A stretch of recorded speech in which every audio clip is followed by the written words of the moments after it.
இடத்தை அளித்திருக்கும் நிர்வாகத்திற்கும் முதல் வணக்கத்தை தெரிவித்துக் கொண்டு இங்கே வந்து அமர்ந்து இந்த இடத்தை பெருமைப்படுத்திய அன்பு சகோதரர், பொதுவான ஒரு இயக்குனர்,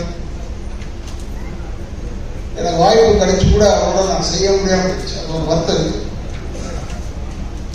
அப்பேற்பட்ட என்னுடைய அன்பாளர் திரு பாக்கியராஜ் சார்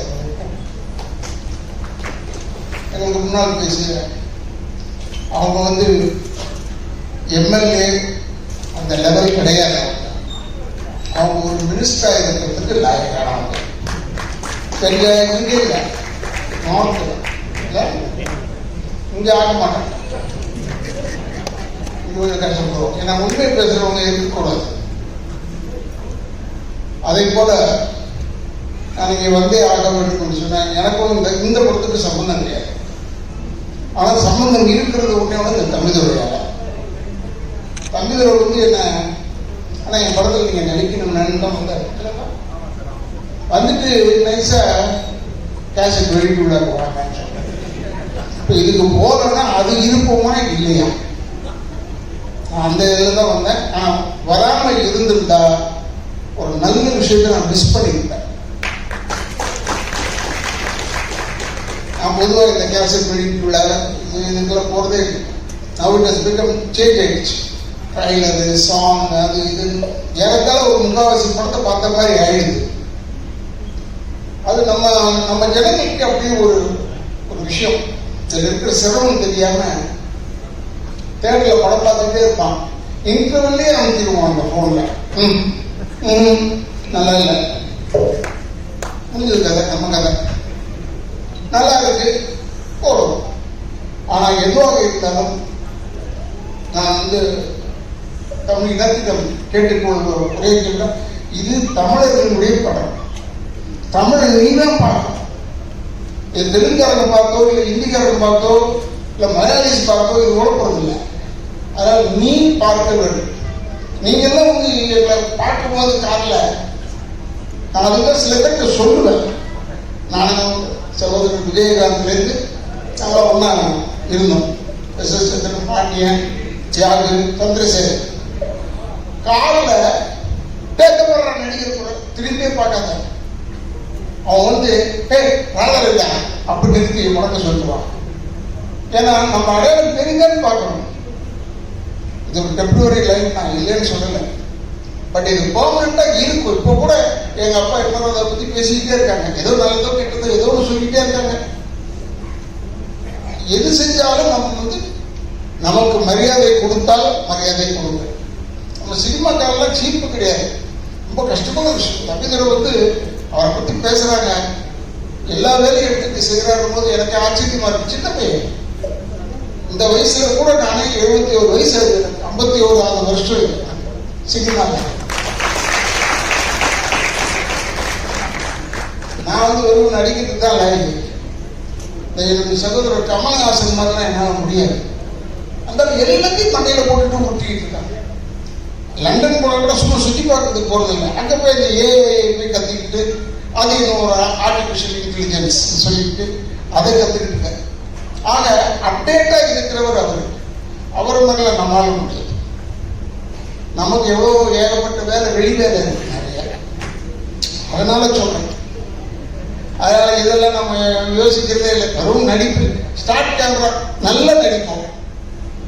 ஒரு பெரிய நடிகர் சொல்லியிருக்காரு என்னை பற்றி, ஒரு படத்தில் போடலாம், லேட்டா வருவாரு, சாப்பாடு அது வேணும் கேட்பாரு, படுத்துற இடம்லாம் இருக்காருன்னு கேட்பாருன்னு சொல்லாம அவர் ஒரே ஒரு வார்த்தை ஃபர்ஸ்ட் நல்லா நடிப்பாரு சார். அது ஒரு தொல்லை. எப்போ எப்படி இருக்கு பாரு இப்ப சினிமா, நல்லா நடிச்சா ஒரு தொல்லையாயிடுது. ஆனால் இதையெல்லாம் மீறி இந்த ட்ரைலர் பார்க்கும்போது மிரண்டு போய் பார்த்துட்டு இருக்கேன். எனக்கு உள்ளூர ஒரு வருத்தம். நம்ம எல்லாம் போயிட்டு இந்த ஃப்ரேம்ல எல்லாரையும் யூஸ் பண்ணிருக்காரு, எல்லாரையும் போட்டு காமிச்சிட்டாப்புல. இந்த பெரிய மனசு வேற யாருமே வராது, யாருக்கும். நானே சில நம்ம நடிச்சிருக்கோம், ஒரு நல்ல வார்த்தையை மனசுக்குள்ள வச்சு போடவே இல்லையே, போட்டோம் நம்ம போட்டவே போடலே யோசிச்சிருக்காங்க. இதெல்லாம் மனிதர்களுக்கு உண்டுதான். கஷ்டப்பட்டோம் வரலையே இருந்தேன். ஆனால் இங்கே கம்ப்யூட்டர் விட்டு அந்த வேலையே இல்லை. நான் பார்த்ததுல சந்தோஷப்பட்டேன். எல்லாரையும் போட்டாச்சு. போனவன் வந்தவன் போண்டவன் தனிக்கு விழுந்தவன் உட்கார்ந்தவன் எல்லாரும் போட்டவன் போட்டாங்க. எல்லாரையும் கூப்பிட்டு மேடையில் உட்கார இந்த 24 கிராஃப்ட் இப்படி உட்கார வைக்கிறதே ஒரு பெரிய விஷயம். நான் உண்மையிலே பாராட்டேன். அப்போ நான் மியூசிக் டைரக்டர் பார்க்குறோம், இவங்க பார்க்குறோம், எடிட்டர்ஸ் பார்த்தேன், எல்லாரையும் பார்த்தேன். அப்புறமா டிஸ்ட்ரிபியூட்டர்லேருந்து புதுசாக பார்க்குறேன். என்ன பாருங்க, அவர் சொல்றாரு, நான் சினிமாவில் தான் உழப்பிட்டு இருந்தேன், நான் எப்படி வரணும்னு நினைச்சேன்னாங்கலாம் சொல்றாரு. நீ இப்போ வந்துட்டு இல்லை, நீ ஏன் வந்துடுது, இன்னும் பெருசா வருவேன், பெருசா வரவே முடியாது. உழைப்பு வேண்டும், டெடிக்கேஷன் தான். நான் வந்து ரொம்ப வெங்காயத்துல கடற்குள்ள யானை போட மாதிரி நான் சில சில சில சில சில சில சில ஒரு சத்தம் வரும்.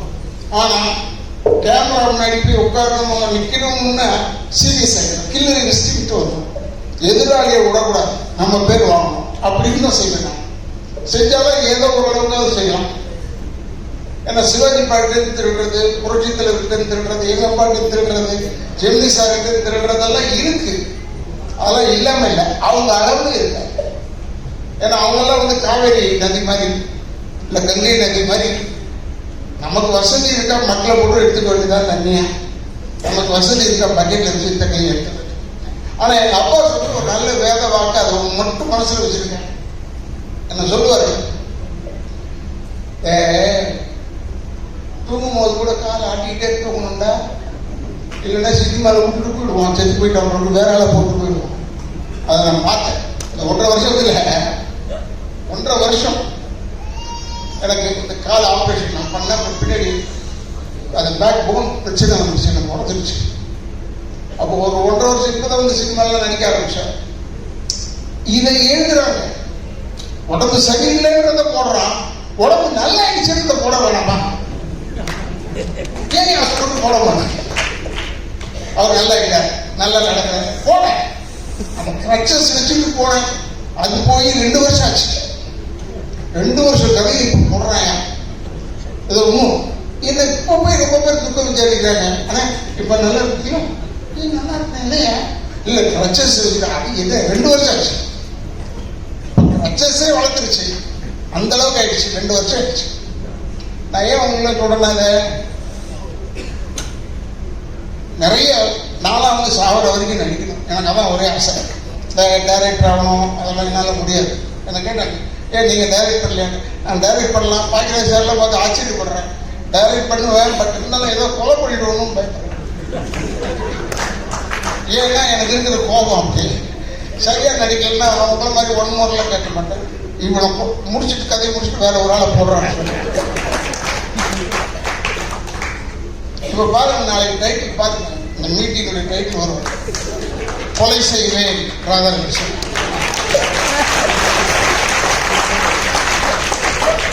அதுதானே சொல்றது நான். ஏன்னா அவங்க போடணும், இல்லைன்னா என்ன விட்டுருவாங்க. அதனால அது போடணும். என்ன சொல்றேன்னா, கெட்டதே போடுறேன்னு கொஞ்சம் நல்லதையும் போடலாமேன்றதுக்காக சொல்றேன். ஏன்னா ராதாகிருஷ்ணன் கொலை செய்வேன் சொல்லுவாங்க. எனக்கு என் கேரக்டரோட ஒத்து போன வார்த்தைகள் அதெல்லாம், அதை பற்றி எனக்கு கவலையே இல்லை. இருந்தாலும் அவங்க சொல்ற உண்மையை பேசுவதற்கு நம்ம பயப்படவே வேணும். ஒன்றும் இல்லை, இதில் நீங்கள் பாருங்க, அவங்க ஏன் எனக்கு பிடிச்சதுன்னா, அவங்க காரணம் சொல்லியிருக்காங்க. அவங்களுடைய வேல்யூ என்னன்னு எனக்கு தெரியும், நான் பார்த்துருக்கேன். அவங்களுடைய இடத்துலயே பார்த்துருக்கேன். நான் மார்த்தாண்ட வரைக்கும் வந்தவன் போனாங்க, பார்த்துருக்கேன். ஆனால் இப்போ சொன்னேன் நான், உங்களுக்கு ஏன் நான் ரொம்ப பிடிச்சதுன்னா, தைரியமா சொன்னீங்க, இது வேண்டும் என்று சொல்லிதான் வந்தேன். அது யாருக்கும் தைரியம் இல்லை. மீதி பேர் பூரா கொள்கையை பார்த்து வந்தேன், அதை பார்த்து மூஞ்சை பார்த்து வந்தேன். அப்படிலாம் ஸ்ட்ரெயிட்டாக சொன்னான், இதற்காகத்தான் வந்தேன். அப்படி சொல்றதுக்கு ஒரு ஆள் வேணும். அரசியலே நான் பார்த்து முதல்ல அது இவங்கதான் நினைக்கிறேன். அப்பதான் சொன்னேன், உண்மையை பேசுவதற்கு எங்கேயுமே பயம் வேணாம், பொய்யை பேசுவதற்கு தான் பயம் வேணும். இந்த ஞாபக சக்தி இருக்க, அது யாருக்கு அதிகமா இருக்குன்னா, பொய்யை சொல்றவங்களுக்கு தான் ஞாபகம் இருக்கணும். என்னமோ சொன்னுமே, அந்த வேலையே கிடையாது பொய் சொல்றவனுக்கு. அவனுக்கு தான் ஞாபக சக்தி வேணும். எனக்கு உண்மை பேசுறதுனால நமக்கெல்லாம் ஞாபக சக்தி தேவையில்லை. ஏன்னா எப்படி இருந்தாலும் உண்மைகள் நிலைத்து நிற்கும், அதுக்காக சொல்றேன். இப்போ இந்த படம் பார்த்த உடனே ட்ரோமான்னு போட்டுருந்தது. நிச்சயமா சொல்ற தமிழ்நாட்டு மக்களை ட்ரோமால விடாது. இந்த படம் ட்ரோமால விடாது. எல்லாரும் ஹேல் அண்ட் ஹெல்த்தியா நல்ல படம் வந்ததுன்னு சொல்லிட்டு சந்தோஷமா போயிட்டு வரலாம், தப்பு கிடையாது. இப்போ கூட ஒரு இயக்குனர் கேட்டார், என் பக்கத்தில் உட்கார்ந்து இயக்குனர் கேட்டார், சார் உங்களுக்கு இப்போ எந்த படம் பார்க்கணும்னு ஆசையா இருக்கு சார்? எனக்கு இந்த ஆசையெல்லாம் கிடையாது சார், வாய்ப்பை தான் போய் பார்த்துருவேன். ஆனால் எனக்கு பார்க்கணும்னு சில படங்கள் இருந்தது, இல்லைன்னு சொல்ல. ஏன்னா என்ன ஒரு பத்திரிகைக்காரு ஒரு 10 நாளைக்கு முன்னாடி கேட்டார், சார் உங்களுடைய எய்ம் என்ன சார்? அதான்டா எனக்கு தெரியல, சுற்றி தேடிக்கிட்டே இருக்கேன். என்ன எய்ம் லைஃப்ல? சினிமாக்காரன் ஆகிட்டேன், எனக்கு எய்ம் கிடையாது. இதோட பெரிய நடிகனா வரணும்னு ஆசையா? அது கிடையாது. ஏன்னா ஒரு பெரிய நடிகனுக்கு மகனாக பிறந்த பொண்ணு நிம்மதியாக இருக்கும், அது தப்பு இல்லை. இப்போ சொல்லும் போது கூட அவரு 7 பொம்பளை வச்சிருந்தாரு, அவர் வச்சிருக்காரு, உனக்கு ஏன்? அவர் வச்சிருக்காரு, வசதி வச்சுக்கிட்டாரு, எல்லாரையும் வச்சுக்கிட்டு அவர் ஆம்படா ஏன்டா கொல்ல பண்றேன், விட்றா என்ன விடு, நான் அப்படி இருக்க, நான் இல்லை நான் குவைட்டா இருக்கேன், விட்டுரு, விட மாட்டேன். என்ன 10 நாளைக்கு முன்னாடி இதே நடந்தது நிகழ்ச்சி. ஏன்னா சிலவற்றுக்கு பதில் சொல்ல வேண்டும், சிலவற்றுக்கு பதில் சொல்ல தேவையில்லை, சிரிச்சுட்டே போயிட்டே இருக்கலாம். அது தப்பா எழுதுவாங்க, அவர் நாங்கள் கேட்டோம் பதிலே சொல்லவில்லை, அது எழுதிட்டு போட்டு தப்பு இல்லை. ஏன்னா அவங்க ஓடணுமே, செய்தி நிறைய வேணும், செய்தி வேணும். பாருங்க, அந்த பேப்பரை பிறகுனா, நான் 2 பத்திரிகை தான் வாங்கினேன், பேர் சொல்லலை. பட் பேப்பரை பிறகுனா வெறும் கொலை கொலை கொலை கொலை கொலை கொள்ளை பொண்டாட்டி தலைவர். அது எவ்வளோ நல்ல நல்ல விஷயங்கள் வருது தெரியுமா? பரவாயில்ல, பொண்டாட்டி தலைவர் அளவுக்கு வீரனா இருக்கானே, பொண்டாட்டி எதிர்க்க போய் நிற்கிறதுக்கே யோசிப்பான், தலையை வெட்டியிருக்கானே. கேட்டா அது ஏதோ கஞ்சா வயிறு போட்டுட்டு போட்டுட்டான். எவ்வளோ கொலை! இந்தியாவது அந்த பத்திரிகையில 2-3 கொலை தான் வரும். இப்போ பத்திரிகை ஃபுல்லா கொலை, அதே நடுவில் நம்ம செய்தி 2-3 வருது. எதுக்கு சொல்றோம்னா, தயவுசெய்து டோன்ட் என்கரேஜ், இதெல்லாம் என்கரேஜ் பண்ணாதீங்க. இந்த படத்தை பாருங்க, பெருசா எழுதுங்க, நீங்க பெருசா எழுதணும்னு சொல்றேன். ஆனா நீங்க எடுத்த உடனே அவர் எழுதியிருக்காரு, இருந்தாலும் கதை பலபலன்னு போகிறது. எதுக்கு இது? வளவளன்னு போனாங்கன்னா வளவளன்னு போனாங்க, அவன் எடுத்தது அவ்வளவுதான், முடிஞ்சா பாரு, இல்லைன்னா போயிட்டு நான் சொல்ற கதை. நான் எப்ப சொல்வேன், ராதா ரவி நல்லா ஆக்ட் பண்ணல சார், நல்லா ஆக்ட் பண்ணல, நான் நடிச்சிட்டேன்ல, படம் ரிலீஸ் ஆயிடுச்சு இல்லை, விட்டுட்டு போ, என்ன பார்க்காத, அடுத்தது பாரு. எதுக்கு சொல்றேன்னா, இப்போதான் ஒரே காம்பவுண்ட்ல 7-8 தேட்டர் வர ஆரம்பிச்சிருச்சு. இருக்கிற தேட்டர் பூரா இடிச்சுட்டான், அதெல்லாம் போயிடுச்சு. நல்ல நல்ல தேட்டர்ஸ்லாம் இது போயிடுச்சு. நான் தெரியாதனமா கேட்டேன், வெலிங்டன் இருக்கான்னு கேட்டுட்டேன். ஏன்னா வெலிங்டன்ல ஒரு சின்ன கதை இருக்கு, அதுக்காக கேட்டேன். இல்லைன்னா அதெல்லாம் எப்பயோ இடிச்சுட்டாங்க. என்னடா இது, நம்ம எந்த உலகத்துல இருக்கோம்? வெலிங்டன் இடிச்சுட்டாங்க, எல்லாத்தையும் இடிச்சுட்டாங்க. ஆக உங்களுக்கு சொல்றேன், தயவுசெய்து இப்ப சினிமா எடுக்கிறது தான் சேலஞ்ச். ஏன்னா சினிமா எடுப்பது ரொம்ப சுலபம், நடிக்கிறது ரொம்ப ஈஸி, எல்லாம் ஈஸி. ரிலீஸ் பண்றது தாலியா இருக்கும், ரிலீஸ் பண்றது மட்டும்தான் கஷ்டம். அந்த ரிலீஸ் பண்றதும் ஈஸியா இருக்கணும், பட் அது மட்டும்தான் கஷ்டம். ஏன்னா டெடிகேஷன் வேணும் சினிமாவில் நடிக்கிறதுன்னு சொன்னேன். ஆனா இப்ப ரிலீஸ் பண்றதுக்கு டெடிகேஷன் வேணும். You must be dedicated. இந்த தேட்டர்ல இருந்து எப்போ இந்த படத்தை எடுப்பான், நம்ம படுத்தக்கூடாது. இப்படியேதான் அந்த பேப்பரை பார்க்கறேன். கரெக்ட்னா 3 நாளைக்கு ஒரு படம். நான் ஒரு படம் நடித்தேன், பேர் சொல்லக்கூடாது, நீங்கள் யூகிச்சிங்க. பிரமாதமாக போகுதுங்க நம்ம படம், வெற்றிகரமான 3வது நாள்னு சொன்னோம். 25வது நாள், 50வது நாள், 100வது நாளில் போய் இப்போ வெற்றிகரமான 3வது நாள். 3வது நாள்ல வெற்றி தானே, அப்படின்னு ஆயிடுச்சு. அது ஒரு விதத்தில் நல்லது தான். நமக்கு பக்குன்னு இல்லாமல் 3வது நாளை பார்த்துட்டோம்னா மூடி வச்சிடலாம், சக்சஸ் ஆயிடுச்சுன்னா படம் எல்லாரும் பார்த்துட்டாங்கன்னு அர்த்தம். ஏன்னா தயவு செய்து நீங்கள் நம்ம தமிழர்கள் கேட்குறோம், கேட்டு இது வரைக்கும் அவங்க நல்லது செஞ்சதே இல்லை. இப்போ நல்லது செய்யறதுக்காக கேட்குறோம். ஏன்னா இது மாதிரி சின்ன படங்கள்னு சொன்னாங்க. சின்ன படம் பெரிய படம் எல்லா படத்துக்கும் பணம் தான் செலவாகுது. எப்படி பருத்தி கொட்ட புண்ணா கத்தாத தம்பிதுரையை கேட்குறேன். நான் நடிகனாக இருந்திருந்தா என்கிட்ட என்ன பருத்தியோட புண்ணாக்கா கொடுக்குறாரு, பணம் கொடுக்குறாரு. இந்த படம் ஓடணும், ஓடினாதான் தமிழ்நாட்டுக்கு நல்லது. அவார்டு வாங்கின ஆளுங்கெல்லாம் பார்த்தேன். பட் ஓடணும், ஓடுறதுக்கு ஒரு 10 நாளாவது ஓடணும். இப்போ இருக்கிற நிலவரத்தில் ஏன்னா 200 தேட்டர் ரிலீஸ் பண்ணுறீங்க, அதனால ஒரு 100 நாள் 50 நாள் ஒன்று 10 நாள் ஓடணும் இல்லையா? 50 நாள்லாம் கேட்கக்கூடாது, தப்பு. 10 நாளாவது ஓடணும் என்று சொல்லி தயவுசெய்து நீங்கள் பத்திரிக்கைக்காரங்க, எனக்கு இந்த குடும்பம் என் குடும்பம் தான், ஏன்னா சினிமாக்கார குடும்பம் தானே, அதனால எங்கள் குடும்பம் வாழ நீங்கள் தான் உதவி பண்ண.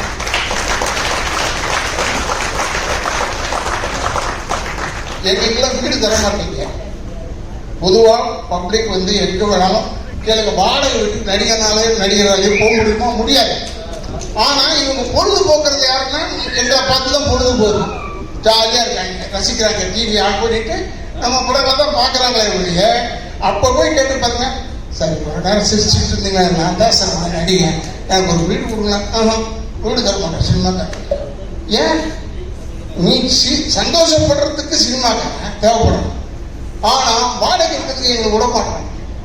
அதனால நீங்க பண்றதுல தான் எங்களுக்கெல்லாம் வீடு கொடுக்கணும் கேட்டா. அதனால சொன்னேன், தயவு செய்து சினிமாவை வாழ விடுங்க. அது வீழ்ந்தா நிறைய பேருக்கு வேலை கிடையாது, ஞாபகம், நிறைய பேருக்கு வேலை கிடையாது. அது வீழ்ந்தா நிறைய பேருக்கு வேலை கிடையாது. அதனால் அது வாழ வேண்டும், சினிமா வாழும். அதுக்கு நீங்கள்லாம் உதவி செய்யணும்னு பத்திரிகை தோழர்களையும் யூடியூபர்ஸையும் நான் கேட்டுக்கொண்டு, என்னுடைய வந்து ஜனங்க எல்லாருமே வெளியே போகும்போது நல்லா இருந்தது பார்த்தா எல்லாருக்கும் சொல்ல கற்றுக்கு. முதல்ல இருக்கு, ஆனாலும் என்னது ஆனாலும் இல்லை, இந்த இடம் ஃபுல் படத்தை பாருங்க, பார்த்துட்டு சொல்லுங்க. தயவுசெய்து இதுக்கெல்லாம் என்கரேஜ் பண்ணுங்க, வாழ விடுங்க. நான் சொன்னேன், தம்பிகிட்ட சொன்னேன், பக்கத்தில் இருந்து பெரிய டைரக்டர் தம்பிகிட்ட சொன்னேன், தேட்டரில் போய் தான் நான் படம் பார்ப்பேன். நான் இந்த திருச்சி இதெல்லாம் பார்க்க மாட்டேன், எனக்கு அது ஒரு கெட்ட பழக்கம். தேட்டரில் போய் பார்த்தா தான் படம் பார்த்த மாதிரி இருக்கு. தேட்டரில் போய் பார்த்தேன், விசுவாசெல்லாம் நான் தேட்டரில் போய் பார்த்தேன். அப்போதான் எனக்கு தெரிஞ்சது எவ்வளோ கைத்தட்டல் வந்து எவ்வளோ கைத்தட்டல் வரலன்றது எனக்கு தெரியுது. அதுக்காக புது செருப்போ ஏதோ ஒன்று எடுத்தார் நடிகர் பார்த்திபன் சார். அவரு எப்பவுமே கொஞ்சம் அதை யாருக்கும் புரிஞ்சிடக்கூடாதுன்னு ஒரு படம் எடுப்பார், அது வேற விஷயம். ஆனால் புதுமையாக எடுப்பார். இதை நான் போய் தேட்டரில் போய் பார்த்தேன். அவர்கிட்ட ஃபோன் பண்ணி சொன்னேன், இப்போ படத்தை போய் பார்த்தேன், நல்லா இருப்பாங்க. ஏன்னா நல்லா இருந்தால் ஒரு சின்ன என்கரேஜ்மெண்ட் தானே அவருக்கு. மற்றெல்லாம் சொல்ல மற்றெல்லாம் நல்லா செய்ய முடியாது, அதில் இந்த டைட்டில் வைக்க முடியுமா? அதையும் முடியாது. அது மாதிரி இந்த ட்ராமா டைட்டில் வந்து ரொம்ப கேட்சியான டைட்டில், ரொம்ப கேட்சியான டைட்டில். ட்ராமான்னு பார்த்த உடனே இந்த மாதிரி முதல்ல சொல்லியிருந்தாங்க, இஷ்டத்துக்கு வச்சிருப்பாங்க போல ஒரு பேர். எவ்வளோ தூரம் முன்னெல்லாம் வந்து ஒரு நடுவில் ஒரு வாட்டி சென்சார் வருது, டைட்டில் தமிழில் இருக்கு. தமிழில் வைங்க, ட்ராமான்றது தேங்க்யூ மாதிரி. இப்போ தேங்க்யூன்னு சொல்கிறோம், இல்லை அது தமிழில் சொல்லுங்க நன்றின்னா அது வரவே வராது. நன்றி தேங்க்யூ தான் ஈஸியாக வரும், இந்த ட்ராமா ஈஸியாக வரும். இந்த படம் ஓடணும். இளைஞர்கள் அவங்க எல்லாருமே கஷ்டப்பட்டவங்க, கஷ்டப்பட்டு உழைச்சி தான் வந்திருக்காங்க. யாரும் தூங்கிட்டு வீட்டில் தூங்கி தண்ணி அனுப்பிவா பண்ணி டைரக்ட் பண்ணப்பான்னு சொல்லலை.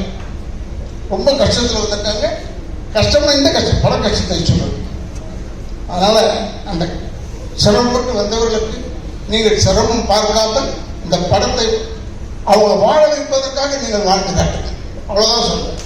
நீங்கள் எல்லாருமே ஹெல்ப் பண்ணணும் என்று சொல்லி தயவுசெய்து உங்கள் பாதங்களை தொற்று வணங்கி கேட்டு என்னுடைய குடும்பத்தின் சார்பாக, என்னுடைய இயக்கங்கள் சார்பாக நன்றியை கூறி விடைபெறுகிறேன்.